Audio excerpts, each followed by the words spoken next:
সামাদ বয়সী হাসরের বিচার, রং ডং পাল্লা গান, শিল্পী মনির ও ফরিদা।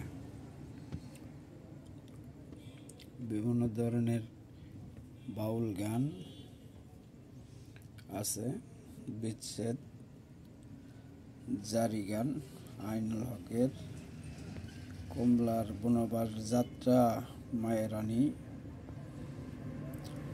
জয়রা তার বিচ্ছেদ। বিভিন্ন ধরনের বাউল শিল্পী ক্যাসেট, যদি কারো লাগে বাউল সঙ্গীতের বিভিন্ন ক্যাসেট দেখেন, এই যে ফোন করে যোগাযোগ করে নিতে পারেন। এগুলার আপনাদের মাস্টার কপি, এগুলো অরিজিনালি